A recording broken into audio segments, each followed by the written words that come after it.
Hello and welcome to the Dallas Pulse News. My name is Sirrano Keith Baldeo and I am the president of the Dallas Pulse News. And I want to take a moment to introduce this website and my newspaper to the people of Dallas. I've had a newspaper in New Jersey for the last 12 years. I've battled public corruption, I've battled incompetence in government, and I've also battled the people that support public corruption and those people who are involved and perpetrated and rob and cheat the community.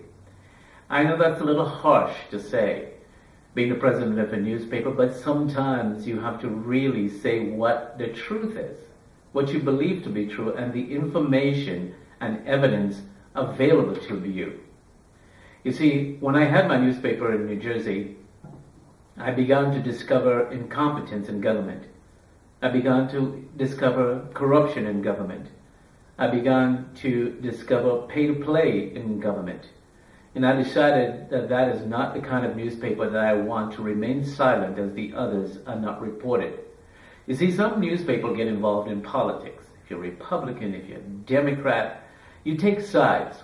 But for me, I don't care who you are. I don't care if you're Republican. I prefer a conservative leadership. I prefer the morals and ethical standards of the United States that was set down by the founding fathers. I prefer that, and those lean towards conservative values. But if there are Democrats who are very well equipped and educated and is into economic development and growth and know how to grow an urban city, I will support that person. I will not trade party politics for the well-being of the people. And that's the kind of newspaper and media that I run. So I've taken a lot of flack for it in New Jersey. I've been targeted by officials. They've been protected by judges. They've been protected by the prosecutor, the county prosecutor, and they've been protected by the state government, even the ethics board. I have had 7 council members going to a grand jury for criminal charges. You see, official misconduct is when an official uses his office for personal gain or benefit or to deprive someone of a right that is guaranteed to them. And they deprived me of that right to speak in public, to publish a newspaper, and to have a newspaper in New Jersey. And I reported them to a judge that went outside, and the judge ruled that they broke the law. It's official misconduct. But you see, the Democratic Party brought in one of their judges to take the case, bring it back to a prosecutor who have originally filed a complaint against for playing party politics. They put her back on the case, pulled it from the grand jury, and had it dismissed because they wanted to protect those 7 corrupted Patterson officials, who I deem to also be incompetent in dealing with the people's finances. See, what happened is these people go around town and they start shaking hands and kissing people and giving them sandwiches and taking the old folks to trips. And that's how they get elected. The street corner hustlers. And that's the kind of government, the kind of people that is running the government right now. They are nothing but those street corner hustlers. And I've told them that. I've never kept it secret. So they have targeted my newspaper, but it's no matter to me. My real business is you, the public. I have a responsibility. Unlike the other media, I have a responsibility to tell you the truth, whether the person is Republican or they're Democrat. And again, I say, I am an independent conservative. My values do lean Republican because of the degrading, the desensitizing, and the eroding of the values that has made this country so strong. Those values are being eroded. And I decided I was going to stand up and do whatever I can to make sure that the people know the truth about this government. So in the city of Dallas, here I am. And I have found corruption already. I have found incompetence already. I have found a government that is not functioning for the good of the people. Whenever you go to the city of Dallas, it's very hard to get information.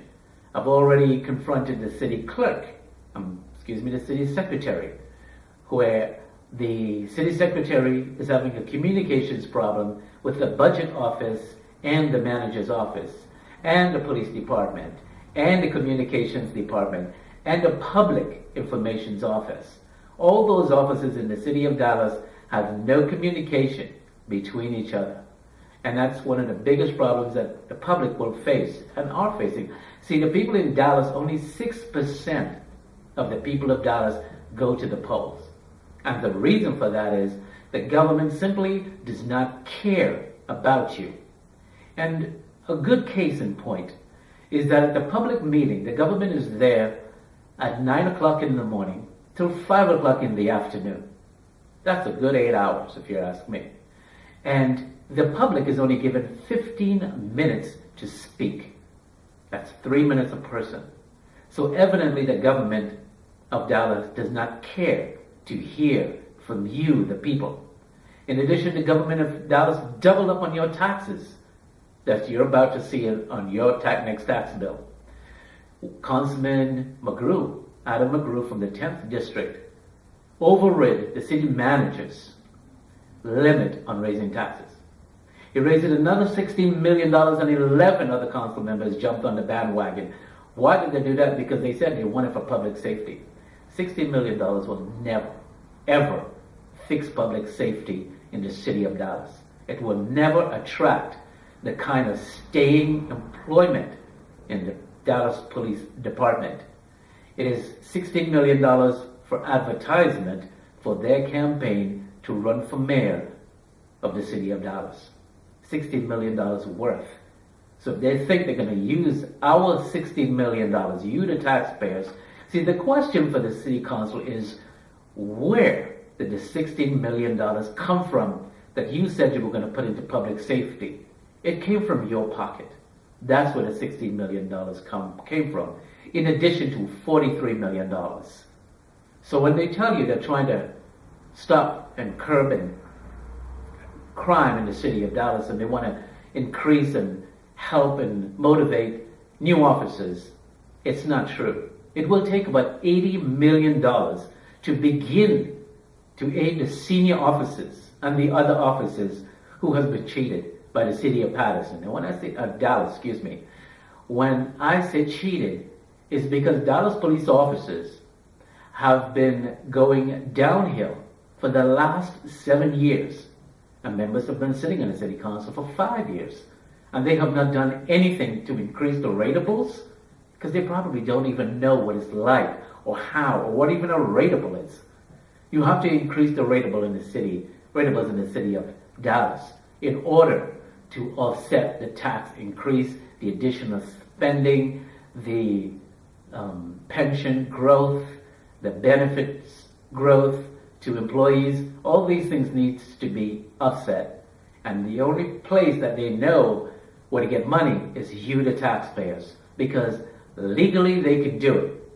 Now that's why they do it. They don't know how to increase. Though Dallas is growing, you drive around the city of Dallas, and today is October 1st, 2018. You drive around the city of Dallas and you would see the growth. You would see the cranes in the air, building. But these council members have no idea on how to turn that into financing for the city of Dallas. They don't know how to increase ratables. And that's the key here. Bringing in more business is not enough. When you're giving those businesses perks, when you're giving those businesses incentives, when they should be just investing in the city of Dallas. For instance, Amazon just bought 100 acres of property. And the city of Dallas gave them $1.2 million tax abatement. Amazon doesn't need a tax abatement to be in the city of Dallas. They want to be in the city of Dallas. But the city council is having these dreams and these fantasies that if you do not give them the ratables, the tax incentives, they won't stay. That's not true. See, I know that Amazon already built renovated a 5-story building to put their offices in there to begin work on that 100 acres. That being said, they don't need the $1 million. And ESPN is going to do it. They do 2 shows a year, every year, and they wanted $250,000 and upwards from Dallas taxpayers. So I sat at the council meeting and I watched this go down. All the council members are arguing how great it would be for ESPN to have these events, college football after Christmas, one night would be $150,000, the next night, whatever the next time would be, and that's $300,000. So ESPN came to the meeting and says, if you do not give us the $300,000, we're still going to go ahead. And it's like they never heard that. The city council members continue to argue among themselves that we need to have the ESPN because we need the publicity. We need to show Dallas in that sporting arena light.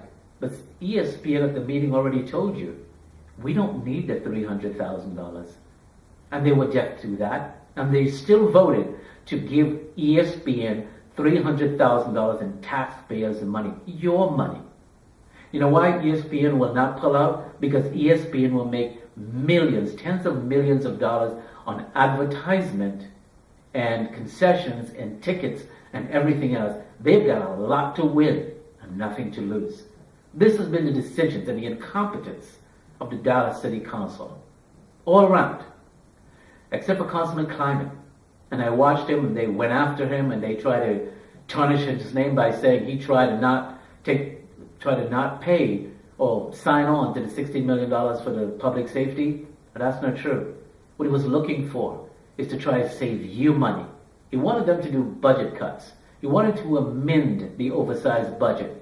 And during the discussions of the amendment to the budget, which means cut here, cut there, cut the fat that is in the Dallas budget, no one wanted to do it. All the council members, most of them sat at the county committee, playing around on their phones, reading whatever they need to be reading, and when it came time to vote, they kept silent when Councilwoman Gates asked, do we move this to a main vote to cut this at the city agenda?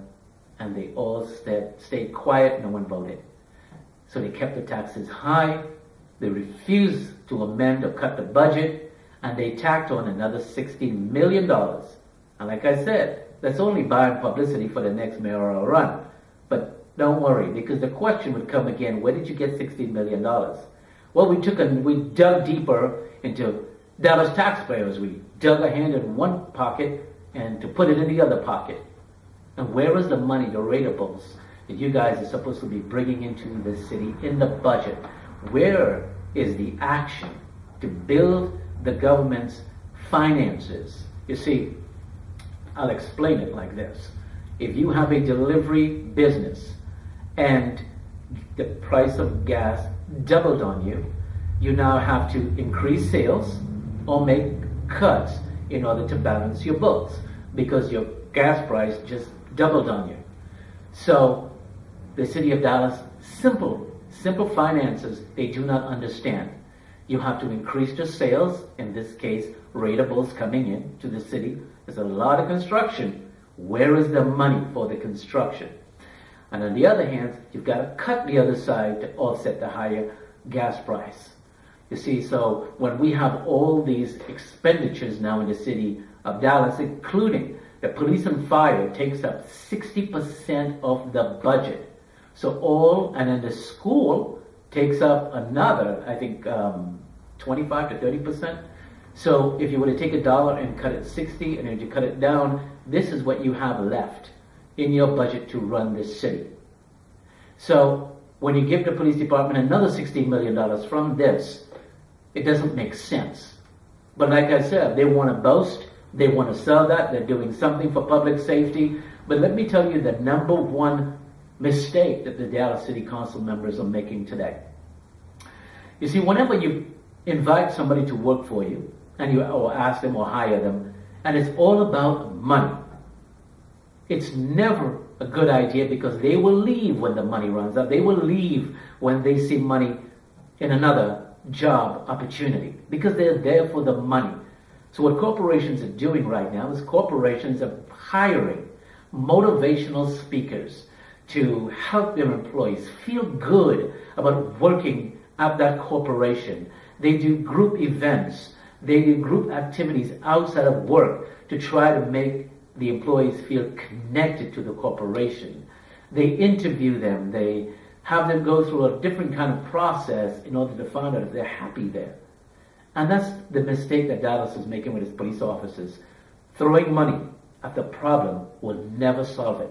You have to make police officers care and love the city, want to work there, have a passion for Dallas.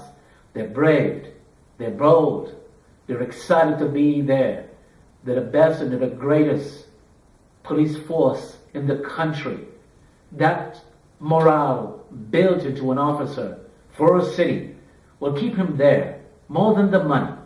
But the reason that the people are just looking to be hired and training I think is $100,000, $105,000 when it's over, and then they take that training and they take off. As soon as they graduate, they're gone to another city.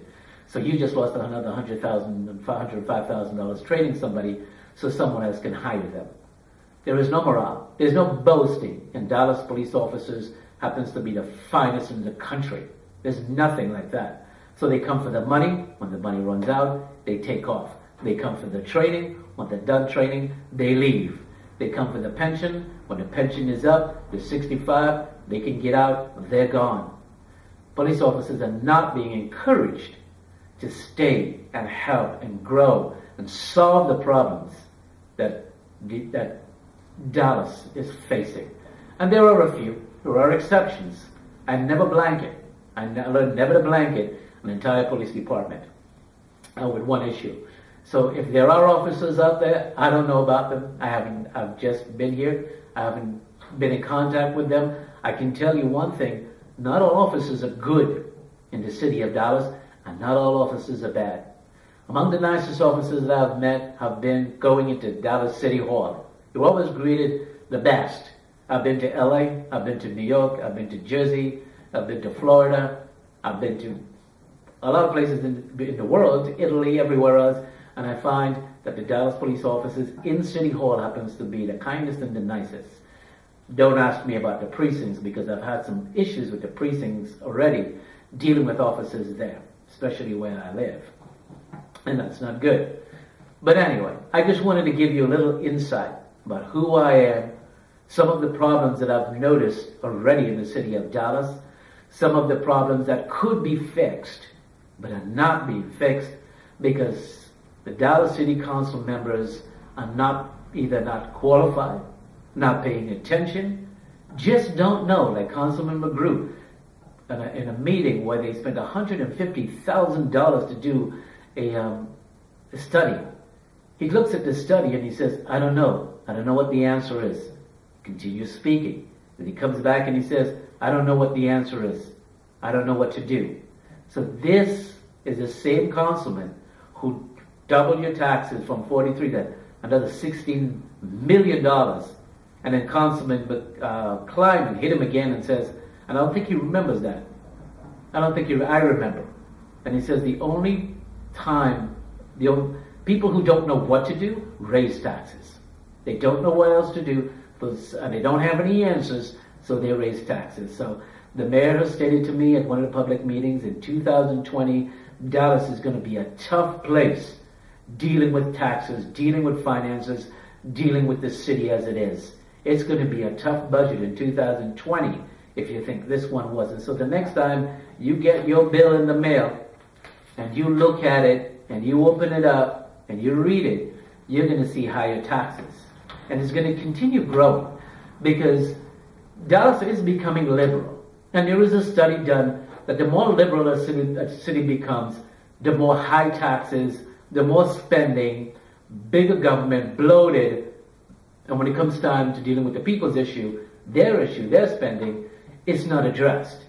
So unless you pull back some of these council members, unless you get in there and start talking, well again, you're speaking only for 15 minutes, 5 people for 15 minutes, and you're done. And they sit there arguing over and over again. I remember one time there was an argument on AT&T for $1 billion company for $7,500, and all morning that was the only discussion they had over an AT&T little piece of land for $7,500.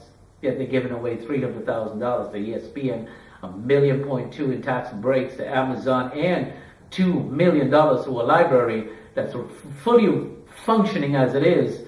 Why don't you take that $2 million and give it to the city secretary, because their office needs to be revamped, or give it to the police department like you said you needed.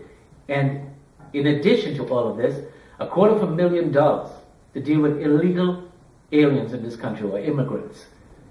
$250,000 the city is spending to make Dallas a better place for illegal aliens. That's a federal law violation.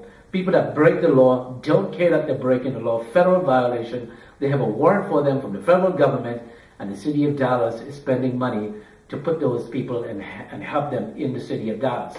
Now, look, I've got no problem with people coming to this country, but there is a line. There are a million and millions of people who put in their applications and are waiting in that line to get into this country the right way. And then there are all the people who have broken the law, scaled the borders, got in here and is getting special interest treatment.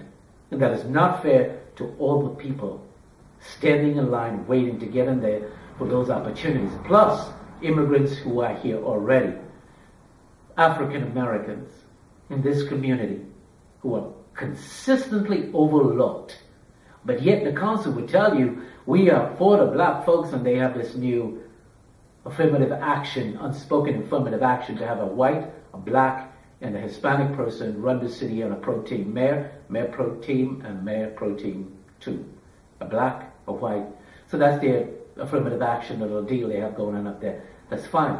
But when you go into the black community, there were no programs, there were no training, there were no technical training, there were no job training, but $250,000 for people who have violated federal law and is illegally as fugitives in the city of Dallas, while you've got a long line there of people who are working hard to come to this country and wait their due process. And it's not fair.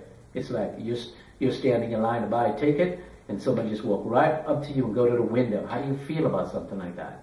It's like you're in a line to exit, and somebody cuts, you see them get off the line, they cut right in, and they go up right in front of you, and you're still there waiting. It doesn't feel good to the people who are standing in line for $250,000. This is the kind of bad spending, the mentality of the spending of the city of Dallas. So I just wanted to introduce this website to you, and again, all the information. If there's anything that you would like to let us know, inform us, if you would like to join the Dallas Pulse team, you can send me an email at dallaspulse, P-U-L-S-E, news@gmail.com. I would be happy to get you on the team. In addition to starting the Dallas Pulse News newspaper and launching this website, I am also president of the Christian Heritage U.S., where I authored a resolution in New Jersey to designate September as Christian Heritage Month, where you honor and you the contributions that the people have come before us, from the founding fathers till now, their contributions towards the advancements of Christianity, the protection and the preservation of Christianity into the United States, and now in the city of Dallas. Next year, I'm going to be introducing legislation to have that resolution passed in the city of Dallas. So this is Sirrano Keith Baldeo. Thanks for watching, and bye for now.